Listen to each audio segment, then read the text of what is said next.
Hi, I'm Rick Belden, and this is Masculinity from the Inside Out, an exploration of the inner lives of men. If you find this content valuable, please like, share, and ring the bell for notifications. Thank you. So when you're approaching a situation, getting to know a client's life and what they're struggling with, obviously I feel as though this could be dependent upon the client, as everything is. But what do you feel like is kind of a way to approach this mix of dealing with the past and versus in collaboration with building a new future? I ask this because I think that there's a lot of content and literature out there that's like so deep into inner child work and healing wounds and somatic experiencing and things like this, right? That just continue to go back and back and back. And then there's also this school of thought that's like, leave that shit back there. Move, look at the you that you want to be moving forward. So how do you approach like a balance, I would guess, of where you place your awareness? Well, it's a good question.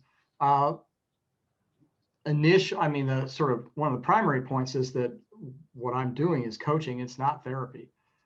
It's not counseling. It's not like a depth psychology process or anything like that. So for me, because this is coaching, I want to focus on getting forward movement in some fashion.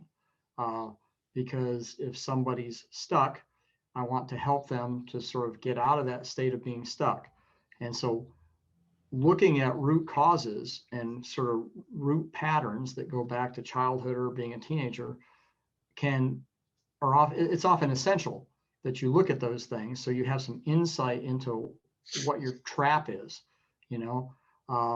And so for my approach, I guess it's kind of I try to take a balanced approach, which is there material that's in your past or that's being held by those younger aspects of yourself uh, that can help you today so that you can apply it to start, number one, improving your relationship with yourself, and number two, starting to get some traction with things where you feel like you're just kind of running in place or you're feeling stuck.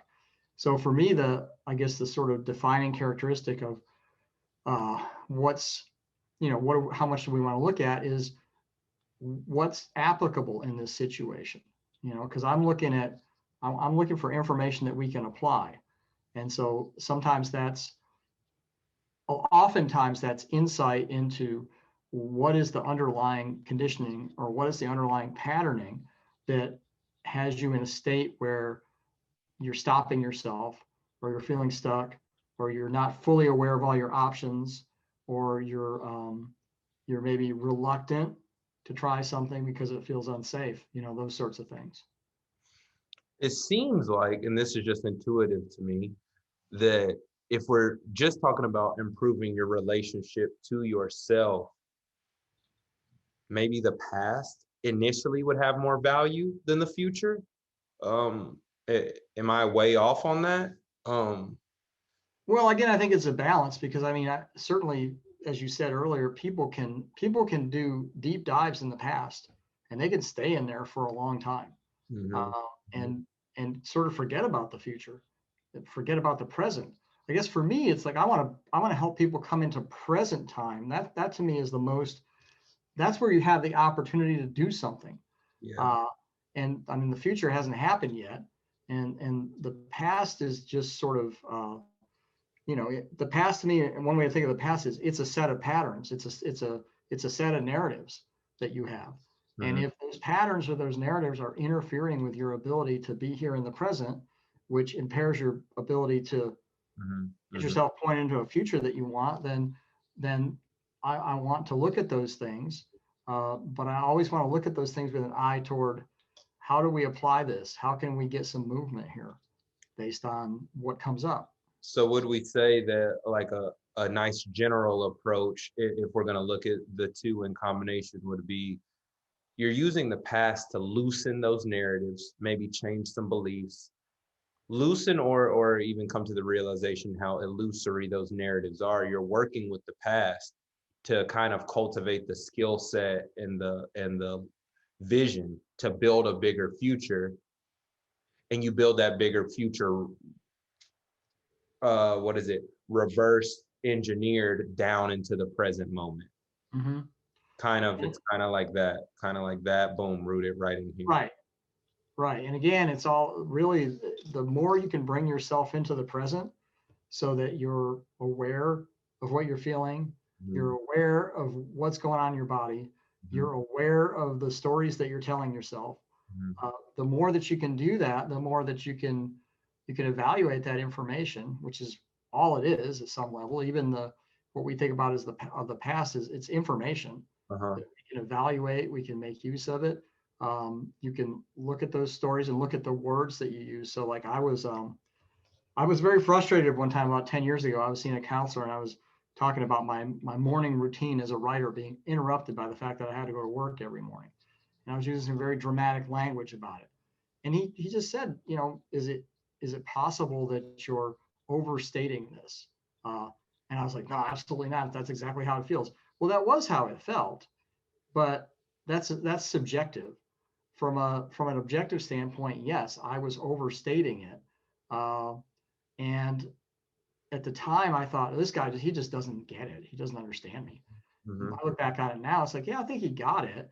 He was suggesting to me that I was making the situation harder on myself because of the language that I chose to use. That I was using basically catastrophic language to describe my experience, and that is, the feelings were accurately put that way, but you've got the feelings that you're having, and then you've got the actual reality, the more objective reality that you're moving through. Mm-hmm. And sometimes sometimes I think if we tell ourselves those stories with very kind of heightened drama, it makes the drama kind of attractive, and we can kind of stay stuck in it and not really be able to see how it fits with everything else.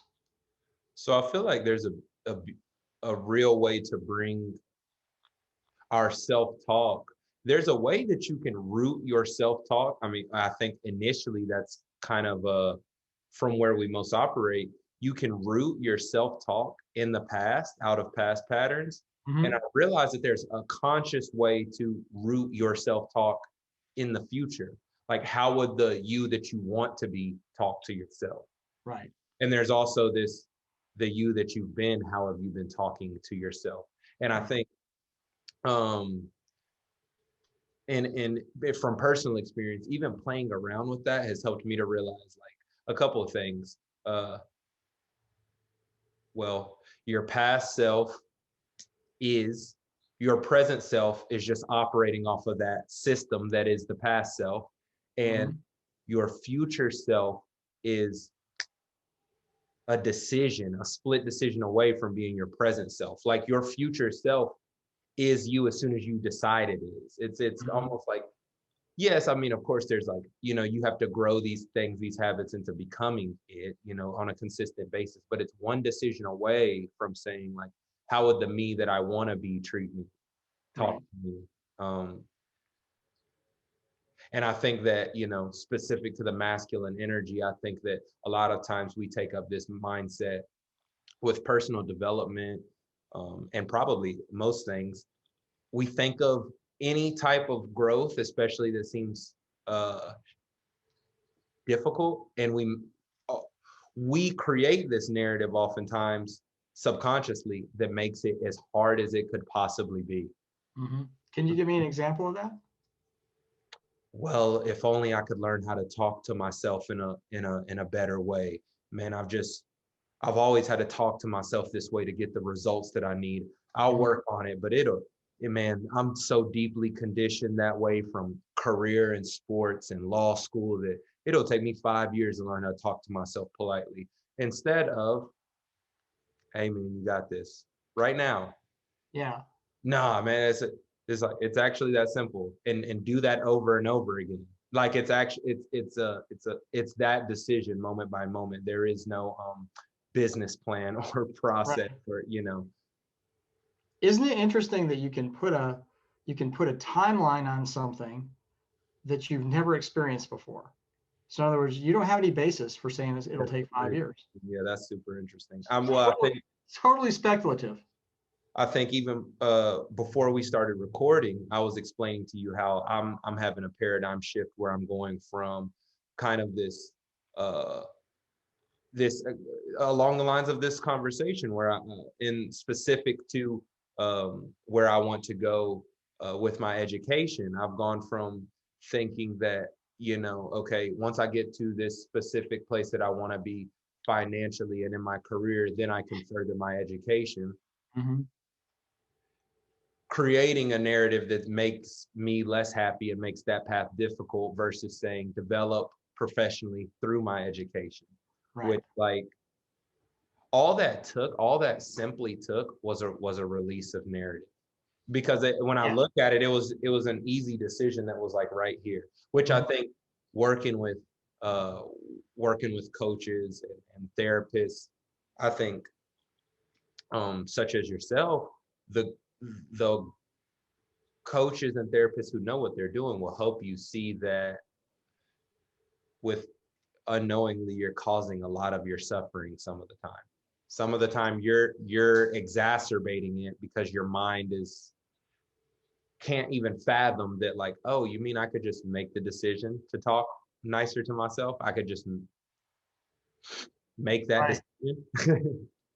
Yeah, and in terms of the time thing, I'm not talking about there are things in your life you can look at because you have life experience, you have some knowledge, and maybe you've done something like it before, and you can say, well, I have this goal. I think this is going to take about 3 years. That's different than just sort of without any sort of informed evaluation, just throwing out a number that basically tells you, well, this is going to take so long, it's not worth it. Right. But I would even say a lot of those mechanisms are faulty because you're using who's to say that data you've gathered from the past is still the best way or is still the most efficient way. So I think that, like, there's a trap in there, and I've fallen for that trap before, which is like, okay, because I've done something in a business or on the basketball court or in a relationship, then I have this narrow-minded perspective that this is the way it goes. Even within the cultivation of my character and within my healing, it's like, shadow work is supposed to be brutal and hard, and like that's and there's a very fine difference between is this how this should feel as you're going through this introspection, or are you applying that energy to this entire situation? Is that all that's there? Is that the only way that's there? So I think there's a lot of traps, especially man, like as you become like dedicated to this path, just like any other thing, like you have to remain conscious, and don't let this become that within itself another trapping game. Right. And part of my experience with timelining things is because I worked in information technology for 30 or 35 years, however long it was. And so I worked on a lot of different projects, and I saw the kind of traps that are built in to project timelines. And typically in those environments, the trap is they pull it up, everything so close that there's no breathing room in there. There's no opportunity for discovery. There's no opportunity as you learn as you go. It always makes sense to look at your timeline as you're moving through the process and reevaluate it and go, okay, based on what I've seen so far, should this be longer? Should it be shorter, and all that kind of stuff? And so I saw a lot of disasters. I was involved in a lot of disasters, project disasters, where the sort of aggressiveness about achieving something actually completely sabotaged the effort to get it done. That hits hard. Yeah. And actually that hits super hard because I can resonate with that so deeply because I think anybody watching this video may have found themselves in a place in life, and I know I have, where your brain is telling you that the more you place your awareness and focus on something, the more attention and more progress you can make in that realm. And I think that's true to an extent, but I personally have dealt with hyper focus, obsessiveness, over analyzing, even in these, even in the good-hearted way of trying to connect with myself emotionally and heal and take true looks within my psyche and my heart and my habits. And um I grew to realize that um I was being that way because it was the only, like, it was the only set of tools that I had sharpened over the years. Right. Like if I wanted to do something subconsciously, I'm like, okay, well, I need to obsess over this and it needs to be all I think about rather than allowing the process to happen. You know, I would find myself in which is like, man, taking that approach to personal development and inner work is, I mean, all you're doing is turning spirituality into a crutch, flipping it inside out, and you're in constant self-judgment. You're in constant self-judgment when you're just like obsessive about everything you think and do. Like, so It's like beating a puppy, right. right? The puppy doesn't get it. It's like the puppy's trying to develop, and you can teach the puppy things as it as it becomes as it moves into stages of development where it's ready to do that. Yeah. But just trying to push the puppy around and drag it around on the leash, and it's like, it just doesn't. You don't accomplish anything, and you actually retard the process and Right. add some more damage. Right. And so, I mean, I truly believe that within this within this practice of self-love, of self-healing, there's so many practices within the practice, which, like, going through the process that we just articulated, that's such an opportunity to learn about compassion, such an Mhm. opportunity to learn about balance, such an opportunity to learn about trust. Like, I don't have to micromanage myself for this process. My intention itself will carry the process through greater than I could if I'm just stopping it at every single decision, taking myself out of the present moment. You know, there's so many, whenever I see that I don't have all the growth in a week or a month or a year, like how can I treat myself a way where that's okay, and understand that the growth, there is no end game to this. Yeah. There's so many practices within the practice itself, you know? Well, and I think there's another aspect to these things, which is something I learned when I was writing my poetry books, which is that when I finished writing something, I was like, oh, I gotta get an artist. I got to get this published right away. I was like, I gotta get this out. And I would find that if the timing wasn't right, it just wouldn't work. And I came to understand that those projects, and I think any project that you're involved with, whether it's a team project or whether it's something that you've set for yourself, um, they have their own innate lifespan. They have their own schedule. And Yeah. so you can facilitate it and you can contribute to it, and you have to. Uh, but I don't think you can push it any faster or any farther than that sort of internal aspect of it is ready to go. Well, this really makes me think about, you know, our thoughts and our emotions are, they are their own process that we're learning to work with. And when I think about that with what you just said, it makes me think about, like, how many of us, and myself even still to a large time, we think that those thoughts or those emotions are actually us. Hmm. We don't understand them as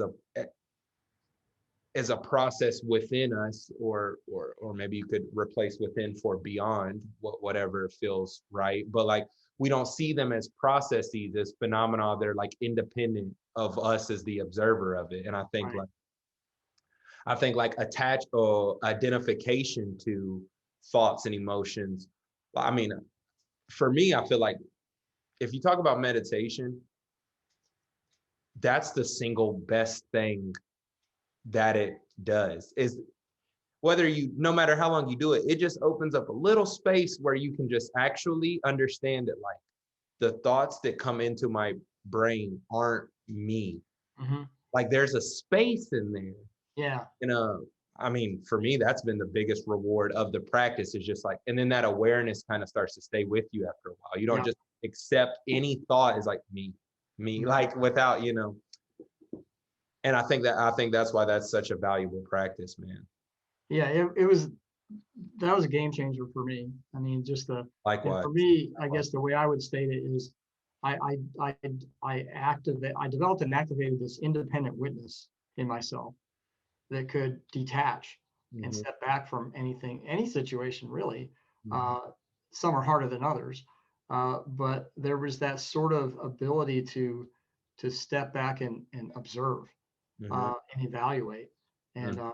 that is that was my biggest takeaway. What's up? This is Chris Wilson. Thank you so much for checking out the content, and I hope you found value within it. If you did, please like, subscribe, and share, as it helps the channel grow and helps me continue my work of seeking deeper truths and sharing it with the world.